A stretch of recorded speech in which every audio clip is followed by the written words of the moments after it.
నమస్తే సార్ మీరు కలిసి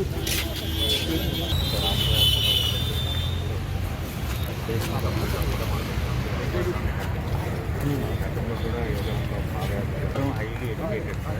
ప్రతి ఒక్కరు గతంలో ప్రింట్ మీడియాలో ఎలక్ట్రానిక్ మీడియాలో చేసిన క్లియర్గా అనుభవం ఉంది. అందరూ డిప్లొమాలు చేసుకుంటున్నారు. ప్రతి ఎన్నో సంవత్సరాలు 15 సంవత్సరాలు 20 సంవత్సరాలు నైట్ చావడం కానీ ఏ రోజు కూడా యాడ్ ఆదాయం ఉండదు. మాకు సమాజంలో యూట్యూబ్ జర్నలిస్ట్ అని అంటే ఒక గుర్తింపు ఉన్నట్టే ఏ ప్రెస్ మీట్కి మాకు లోపలికి రప్పించట్లేదు. చాలా చిన్న చూపిస్తాను కానీ ఈ రోజుల్లో ప్రపంచం సర్వేగంగా దూసుకెళ్తుంది. ఏదైనా సోషల్ మీడియా ఆధారంగా చేస్తున్నారు. ఆ రోజు కూడా మీ గతంలో వచ్చి మీకు కరెక్ట్ పత్రం కూడా ఇవ్వడం జరిగింది. సో మాది రిజిస్టర్డ్ యూనియన్ సార్. ఓవరాల్గా ఆంధ్రప్రదేశ్ రాష్ట్రంలో దాదాపుగా ఒక 75 ఆల్ పర్మిషన్స్ సార్. అంటే ఒక పేపర్కి ఎన్ని రకాల పర్మిషన్స్ ఉన్నాయో, శాటిలైట్ ఛానల్స్ ఎన్ని రకాల పర్మిషన్స్ ఉన్నాయో, అలాగే యూట్యూబ్ ఛానల్ అయినా మేము అన్ని రకాల పర్మిషన్ తెచ్చుకొని ఆర్థిక ఇబ్బందులు మాకు ఉండి ఏ లోకల్ కేబుల్లోనో లేకపోతే కేబుల్ టైపుల్లోనో టెలికాస్ట్ చేసుకోలేక యూట్యూబ్ అనే ప్లాట్ఫామ్లో, వాట్సాప్ ప్లాట్ఫామ్లో, ఫేస్బుక్, ఇన్స్టాగ్రామ్లో నిరంతరము ప్రతి ప్రెస్ మీట్ కావచ్చు, ప్రజా సమస్యలు కావచ్చు, ప్రభుత్వ సంక్షేమ పథకాలు కావచ్చు 24 గంటలు కూడా ప్రజలకు అందిస్తూనే ఉన్నాం సార్. ఎన్నో సేవలు చేస్తున్నాం. మీ కూటమి ప్రభుత్వ ఘన విజయానికి కూడా మేము ఎంతో సహాయం చేశాం. అది ఒప్పుకున్నారు కూడా. సాక్షాత్ ప్రధానమంత్రి గారే చెప్పారు. కానీ మా పైన ఎటువంటి కూడా లేదు. సో దానికి సంబంధించి మీరు మా పూర్తి స్థాయిలో మీ ఆధ్వర్యంలో మంచి చేస్తారని గతంలో విన్నవించుకున్నాం. మరొకసారి విన్నవించుకున్నాం. ఇక్కడ మొత్తం అన్ని జిల్లాల నుంచి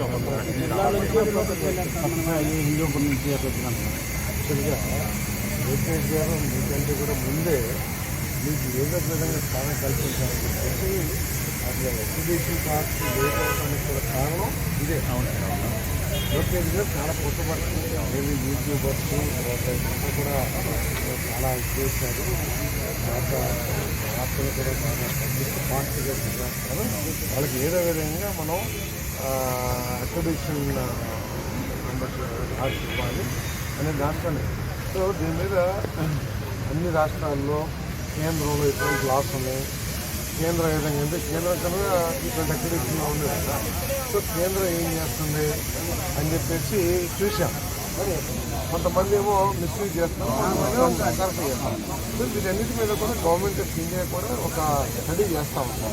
ఎటువంటి రూల్స్ని format press council of India ఉంది కదా, అటువంటి ఒక బాడీని ఏర్పాటు చేయాలి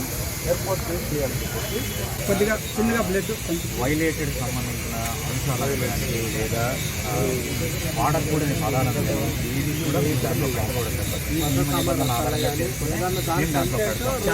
ఆధారంగా చేసుకుని మేము చేస్తున్నాం. అందరూ ఎడ్యుకేటెడ్ అందరికీ ప్రభుత్వానికి సార్ యాక్చువల్గా ఇన్ని రోజులు లేట్ అవుతానికి కారణం లోకేష్ గారు యూట్యూబర్స్ ఇది కూడా చాలా ట్రైనింగ్ చేస్తున్నారు వార్తలు చేరవేయడంలో. వాళ్ళకు కూడా ఏ విధంగా చేయాలనే దాని మీద ఒక స్టడీ చేయని చెప్పారు. మేము రాష్ట్రము కేంద్రం పాలసీస్ ఇతర రాష్ట్రాల పాలసీస్ అన్నీ స్టడీ చేశాం. ఇప్పుడు దాకా ఒక స్పెసిఫిక్ పాలసీ అంటే ఫామ్ కాదు. సో గవర్నమెంట్ ఆఫ్ ఇండియా ఇప్పుడు స్టడీ చేస్తామండి. ప్రెస్ కౌన్సిల్ ఆఫ్ ఇండియా లాగా ఇంకొక బాడీ ఏమైనా ప్రచారం చెప్పేసి. సో అది ఒకసారి షేప్ అయితే నెక్స్ట్ టైం తప్పకుండా వెళ్ళి అక్రిడిషన్ కార్డ్స్ కూడా నేను సార్తో మాట్లాడి చెప్పారు కదా. లోకేష్ గారి స్థాయిలోనే ఆయనే మీ మీద చాలా సింపతితో ఉన్నారు. ఆయనకి ఇవ్వాలని చెప్పేసి ఇన్ని 2 సంవత్సరాలు మన గవర్నమెంట్ ఇచ్చి కొంత కార్డు ఏంటంటే దీని మీద స్టడీ చేయమన్నారు. యూట్యూబర్స్ కానివ్వండి, సోషల్ మీడియా కానివ్వండి, వీళ్ళు కూడా కొంతమంది అంటే కొంతమంది తప్పు చేసినా ఎవరో తప్పు చేస్తారని చెప్పేసి అందరు చేస్తారు కాదు. ఒక స్టడీ చేయండి. ఇతర రాష్ట్రాల్లో లేకపోతే కేంద్రంలో ఎటువంటి లాస్ ఉన్నాయని చెప్పారు. స్టడీ చేశాం. స్టడీ చేసి గ్రూప్ ఆఫ్ మినిస్టర్స్నే వేశారు ముఖ్యమంత్రి గారు. అక్రిడిటేషన్ ఇవ్వకపోయినా మా మండలంలో కానీ, మా నియోజకవర్గంలో కానీ, మా జిల్లాలో జరిగే ప్రతి ప్రెస్ మీటింగ్ కూడా మేము అధికారికంగా లోకల్ ప్రింట్ మీడియా వాళ్ళు, ఎలక్ట్రానిక్ మీడియా వాళ్ళు ఎలాగే వెళ్ళి ఒక కమిషనర్ గారికి కావచ్చు, కలెక్టర్ గారికి కావచ్చు, ఏ విధంగా వార్తలు ఈ కమిటీలు అయితే నేను భావించాను. ఈ ప్రెస్ మీట్స్ కన్నా చూసారా ప్రతిదానికి సీఎం గారి దగ్గర అయితే నేను చెప్పాను. సీఎం గారిది, లోకేష్ గారిది, పవన్ కళ్యాణ్ గారికి చెప్పాను. కానీ మిగతా అఫీషియల్గా ఆర్గనైజ్ చేసే ప్రెస్ మీట్స్కి, లోకల్గా చేసే ప్రెస్ మీట్స్కి ఏ విధంగా వీళ్ళకి అవకాశం ఇవ్వాలనేది ఒకసారి చూడండి. అలానే నిరంతరము మేము వార్తా శాఖలో భాగంగా వెళ్తున్నప్పుడు మాకు అనేక రకాల ఇబ్బందులు ఎదుర్కొంటున్నాం.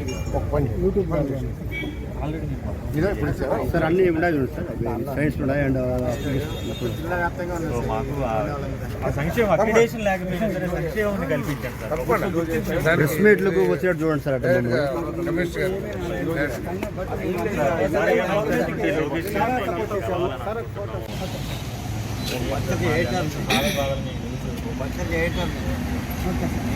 రాజధాని అమరావతి పుస్తక రచయిత ఈ అందరినీ చూడండి ఎంత సీనియర్ మోస్ట్ జర్నలిస్టులు ఎంత ఆవేదనగా ఉన్నారు చూడండి ఎవరు యంగ్స్టర్స్ కాదు మొట్టమొదటి కనిపిస్తుంది కాదు అందరూ